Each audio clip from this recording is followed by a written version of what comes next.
and go and stand behind. Your question. Mr. Deedat, bonjour. My name is Shani. I come from France. I'm here with some Muslim friends from Aberdeen. And my question is, what would you say to a person who doesn't believe in any religion? Or if you prefer, what would you say to his question to believe or not to believe? What was it? Just without the mic. The question is not directly relevant, however, I'll put it to the speaker and see if he's prepared to answer. The question is, what is your opinion, or what is the Islamic perspective relating to a person who does not believe in religion? Is that the gist of your question? Not exactly. I'm here with some Muslim friends, and I am not convinced in Islam.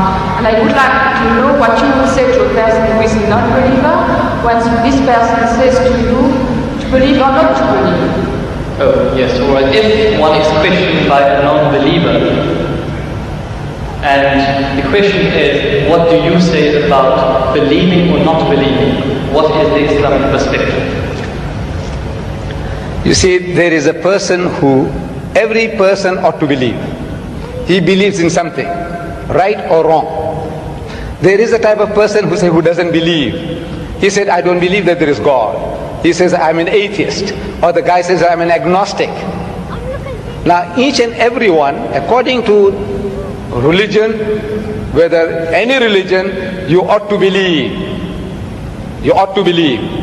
If you don't believe, then you are a non-believer. You are against the laws and commandments of God. So as such, you will perish. That person who says there is no God, he is going to perish. The one who says I don't care whether there is or there isn't, he is going to perish. Or you have the wrong concept of God, also you will be punished. According to your understanding, your capacity, your opportunities. There is a type of person who might not have heard the name Jesus. Will God question him? It's unjust, it's unfair. The lunatic, the child, will God question him? Why didn't you believe in my son, Jesus? No. Why didn't you believe in Muhammad? No. You see, each person will be judged according to his understanding, according to his opportunity, his know-how, and the message having reached him or her. So as soon as the message is delivered to you, and you can see the truth, but for some worldly reasons, maybe to please the family, please my people, please this, please that, you said, no, I will not accept the truth. In other words, the person has already been judged in that case. There is no hope for such a person. But there is a type of person who might be ignorant and had never had an opportunity. Like the South Sea Islander. Let's say he never heard about Jesus, he didn't hear about Muhammad, he didn't hear about anything. But he was leading a life according to his norm, according to his standards. God will judge him according to his standards, not according to the Bible, not according to the Quran. So every person will be judged according to his opportunity and his understanding.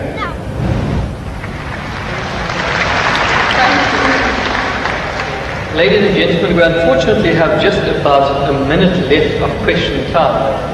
All good things have to come to an end, so we can only accommodate one further question.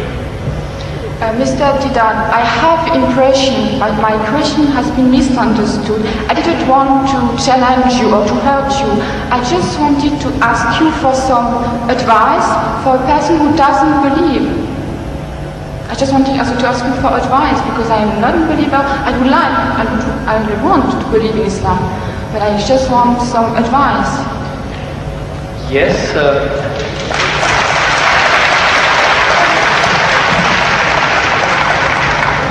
do you not feel that there was sufficient advice? Did you require further advice? Yeah, because I didn't have the impression that my question has been really understood. So you want to know what the bases are, or what the reasons are for a person to actually believe in one God?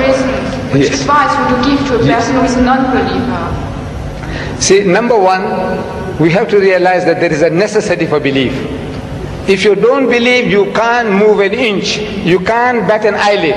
We believe. The very fact that you believe that if you come there, stand before the mic, and when you utter the words will reach me.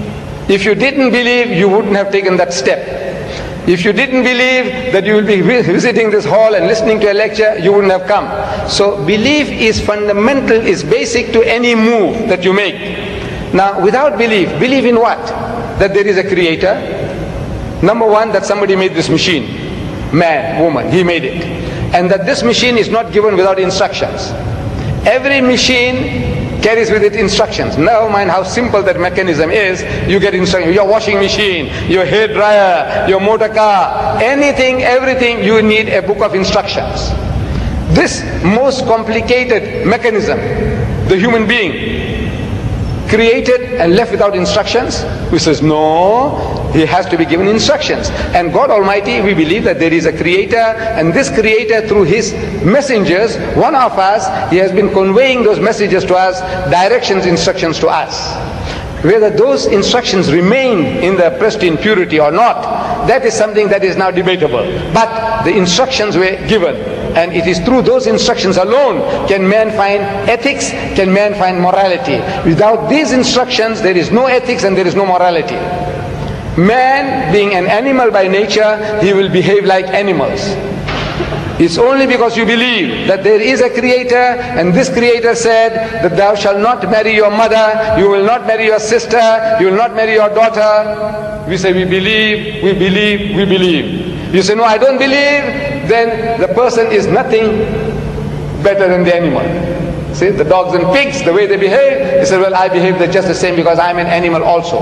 So you have to believe. But now what are you going to believe? Where is the source of that belief? Instructions which is not contaminated, which is not spoiled. In the origin we say all prophets of God, all messengers of God were divinely ordained. But the messages, because they were not preserved, God sent messengers after messengers. Messengers after messengers. This is his way to rectify his creation. And in that system of sending messengers to mankind, Muhammad was the last, the culminating point in that messengership. And he left with us this book. And if you read this book with an unprejudiced mind, if you haven't got one, I can present one to you if you haven't got it. This is an English translation of that book, the Quran, with an index. Anything that you want to know about God. Open G, God, more than 140 different references. That you say, that I can't believe in God. So he reasons with you. This God of the Quran doesn't say, I'll fix you up and I'll twist your nose and I'll pull out. No. He says, Awalam yara allazina kafaru. He said, how can you not believe in God? He says, Kaifa takfuruna billah. So how can you not believe in Allah? Wa kuntum amwatan. Seeing that you were non-existent, you were dead, and He brought you into being. Thumma yumitukum. He will cause you to die. Thumma yuhyikum. And He'll bring you back to life again. Thumma ilayhi turja'un. And to Him will be your return. So if you start reasoning, and you see how true the statements are, that you were non-existent. You, I, everybody, non-existent. The men of science will tell you that this earth was a molten mass. Billions of years, there was nothing on this earth, no life. The thing was all boiling. And the vapors went up and came down, and the vapors went up and came down, and over a period of millions of years, it started to cool. And then life started to germinate, and so on and so on. So there was a time when mankind was non-existent, and God brought you into being. Very true. And now you're going to die. But that is not the end. There is something we knew, which is other than the body, that real you. Now that real you, which is the driver of this body of yours, will be made to account for your actions.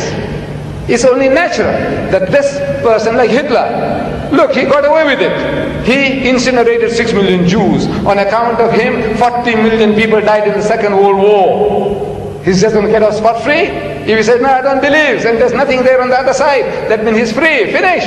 No. He will have to account for his deeds. Everyone will have to account for his or her deeds. It is a natural, sequence of our attitude and behavior. And this book explains all that. If you haven't got one, this book is yours. If you haven't got one. You got it?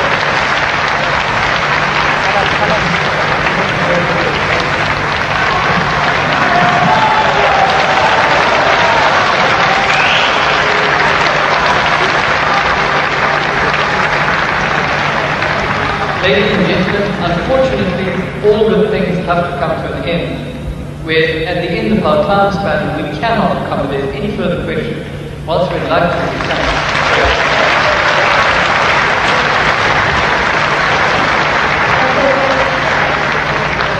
Ladies and